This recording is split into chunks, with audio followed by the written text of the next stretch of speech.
Update. Am I the a-hole for breaking up with my girlfriend after a prenatal pregnancy test confirmed I was not the father? Original post. I, 26 male, was in a relationship with my girlfriend, 26 female, for almost 6 years. We loved each other, but last year, my girlfriend and I decided to separate for a while to rekindle our relationship. We placed no restrictions on the separation, and we were free to do whatever we wanted and act as we were single. We took a break for a couple of months. The break was much needed to recharge our relationship. A week after getting back together, my girlfriend showed signs of pregnancy.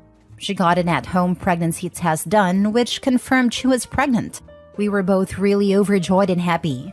A few months later, I was planning on proposing to her and I had already bought the engagement ring. But I wanted to confirm first that I was the father before proposing to her and get the prenatal paternity test done. My girlfriend and I both wanted to do the NIPP test to confirm that I was the father.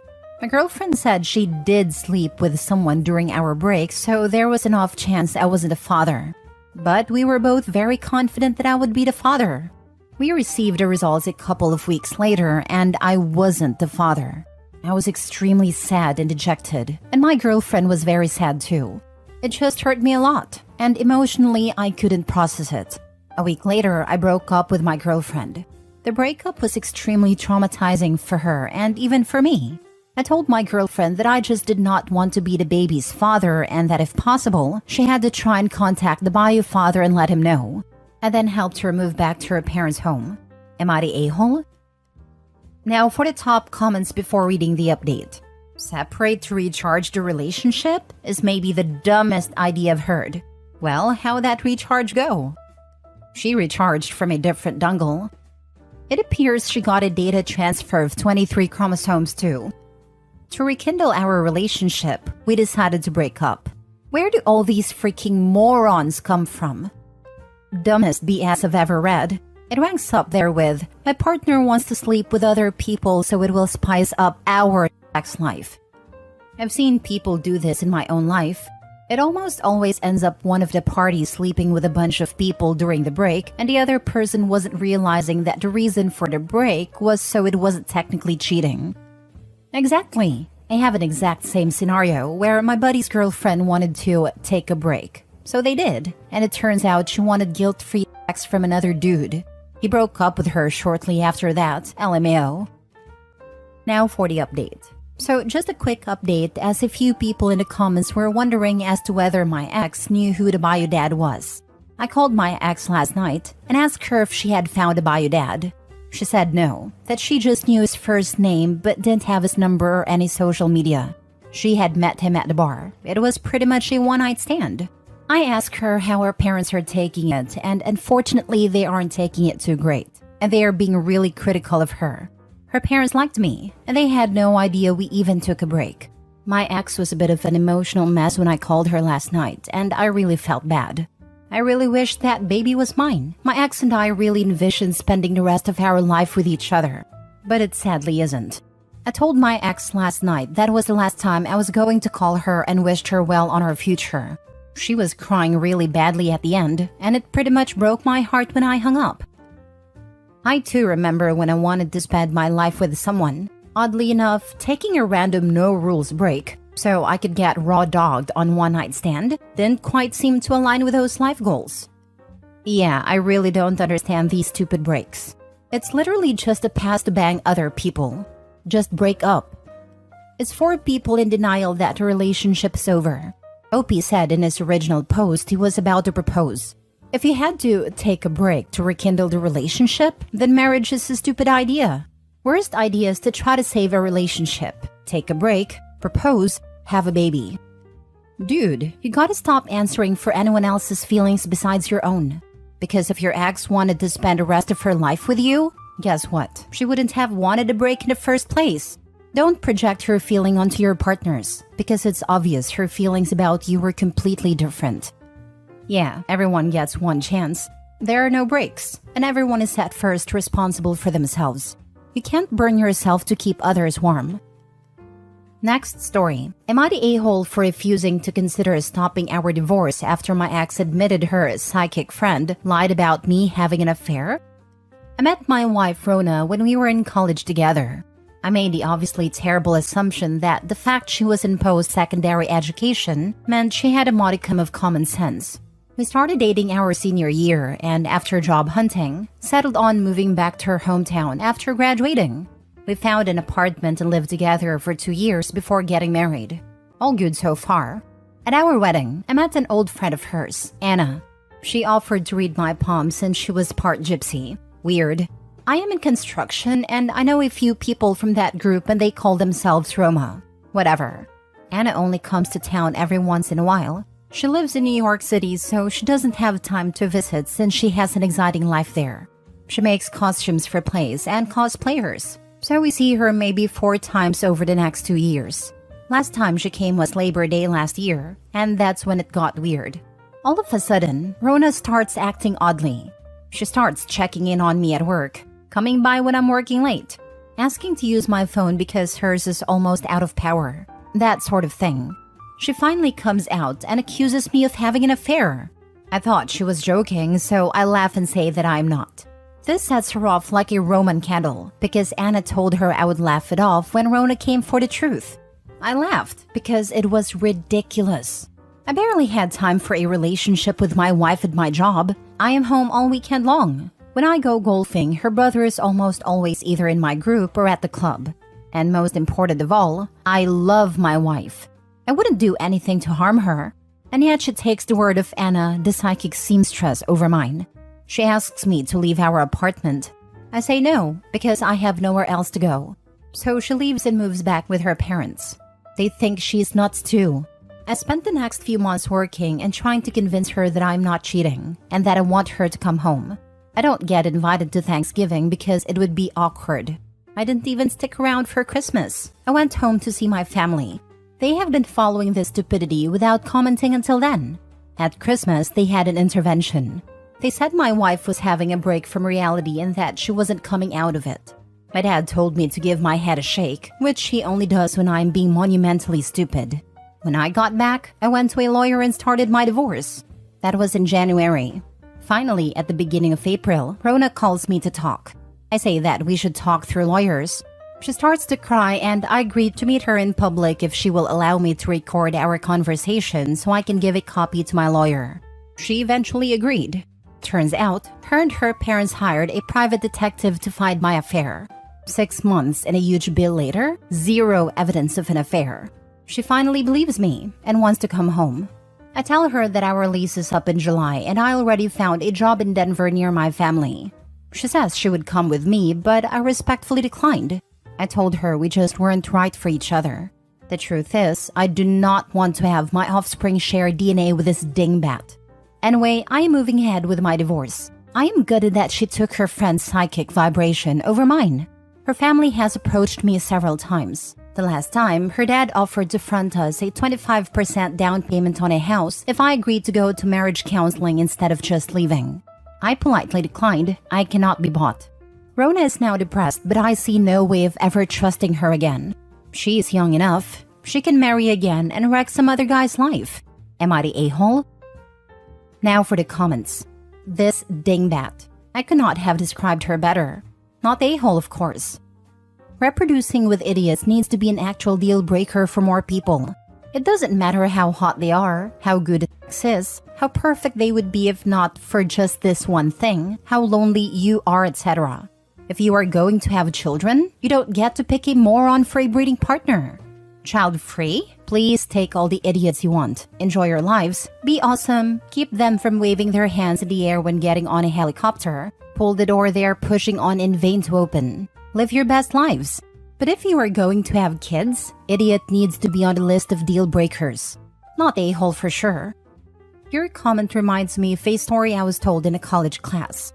A very beautiful but dumb woman wanted to marry a very smart but ugly man in order to have very beautiful and smart children. The man just responded that they could end up with very ugly and dumb children.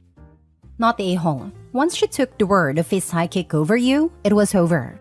And the fact that she then convinced her parents to hire a PI to get info on your infidelities is just the icing on the top. And only the PI coming up empty brought about the realization that you were telling the truth. What else will she blindly believe when her psychic friend has another vision? Run, don't walk. I would imagine the parents hired the PI as a way to get her to come to her senses.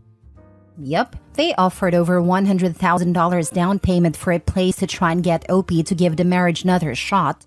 I'd bet good money that they suggested a PI and were happy to pay for it because they knew it would come up empty and push her back to OP. Next story. I told my parents that if they keep bringing up their daughter, they'll be dead to me. Did I go too far? My best friend was engaged to my parents' daughter, a girl who I once considered my sister. He loved her dearly. She was his first girlfriend and his first love. He was like a brother to me and a second son to my parents. They were happy when they started dating and even happier when they got engaged. The happiness only lasted a few months though, because his fiancée was having an affair with his brother. When she broke it off, his brother told him about everything. They were having an affair way before he even got engaged. My friend didn't take the news well. He was more hurt that his fiancée had an affair with his brother instead of a random stranger. He didn't have the best relationship with his brother anyway, and that was another betrayal. He couldn't cope well, and I guess this pushed him over the edge. I blame my sister and I blame his brother. His brother was rightfully disowned by his family, but my parents kept in contact with their daughter. I already hated my parents' daughter when I found out she cheated on my friend, but I absolutely hated her when he killed himself because of it. It has almost been a year since he died, and my parents keep trying to get me to talk to their daughter because she's not coping well and needs all of the love and support she can get. I told them that I don't care what she's going through and they could leave me out of it. They didn't take this well and started arguing with me. I tried to stay calm, but they kept insisting I talk to her. So I told them that if they keep trying to get me to talk to their daughter, they'll be dead to me too. I told them that I could care less what they do with her, but don't bring her garbage to me, and I left it at that. This caused my parents to cry, and my mom told me that she was trying to get the family back together and that my sister made a mistake. But I can't fault her for my friend dying because of it. Is she really remorseful? In other words, are the brother and her still together?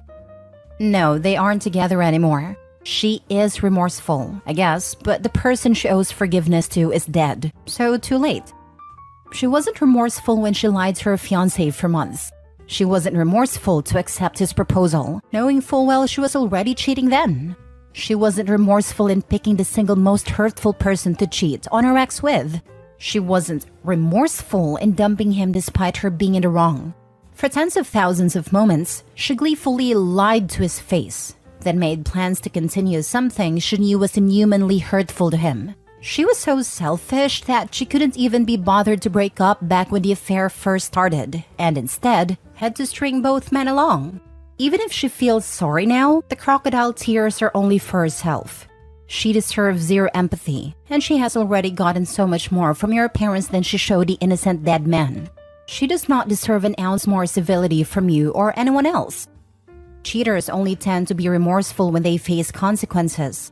They don't really regret what they did, they regret the fact that they have to face what they did to everyone around them. Your sister didn't make a mistake. She made a choice, and that choice came with consequences, not the a-hole.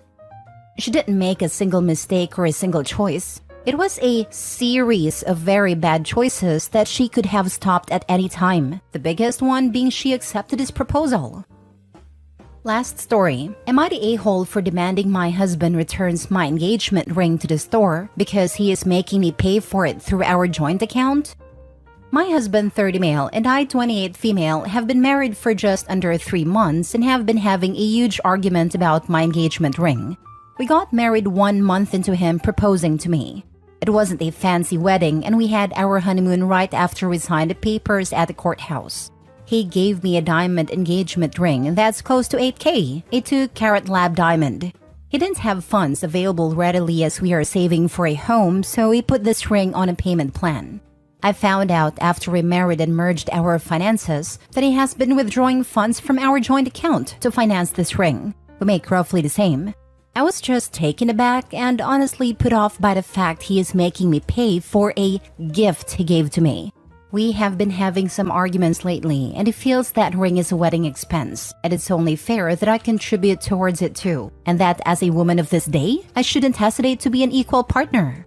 I called BS and shared my thoughts on this whole thing. First, you don't make the recipient of a gift pay for the damned gift. An engagement ring is considered a gift in most modern societies even today, and I don't care if you disagree with that. It's just what the cultural expectations are, and we never discussed if he had any issues with that. Maybe if he was an adult enough, I would have had a discussion about how it makes him feel and see if his values about tradition align with mine. Second, I've intentionally partially paid for 2 installments now, which makes me part owner of the ring. If I knew my husband was going to be making me pay for the ring, I wouldn't have agreed to buy it. Mutual consent is essential when a couple is deciding to invest in an asset. Owning a house or a car jointly requires 2 yeses, and I wouldn't certainly have said yes to jointly owning a ring he was supposed to give to me as a gift. So I can retroactively decide now I never wanted to own it, and have been demanding that my husband returns the ring to the store if paying for the ring hurts his pocket so much. Clarification, because I anticipate a lot of people might wonder. I've always wanted a nice ring, and I'm not going to apologize about it since we never had a real wedding party, and I knew I deserved a quality piece symbolizing our love. However, my then fiancé also knew about the expectation I had of him, and was upfront about things from the get-go. He could have discussed things with me like I mentioned earlier, and we could have seen if we were truly compatible like that. What I didn't know was that he was plotting to get even with me by taking out a payment plan and using our funds to finance it. This caused him to flare up, and he berated me for being sexist towards him. I put my foot down, not because I can't afford it or I refuse to financially contribute or give my husband a nice gift, but my husband's sheer stubbornness and tackiness about wanting me to pay is what ticks me off.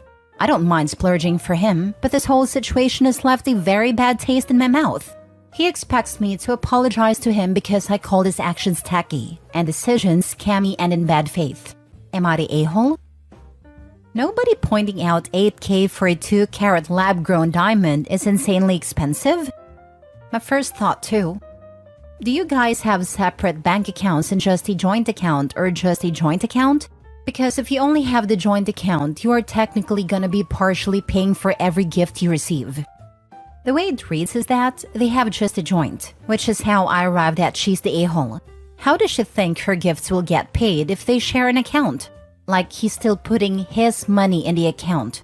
This is also weird to me, because I've been married for 17 years, and while a purchase this high would require talking, I feel like OP's husband probably took her letting him know she is worth the expensive ring, and it was what she wanted, so he got the ring. He probably never factored in paying for it from the joint account would make her flip her lid. Yes, I could maybe see her side of things if she wasn't so, I deserve and I won't settle. But seeing all that immediately made my eye twitch. This guy is never going to win. If he buys her an expensive gift, he will be called cheap and lazy.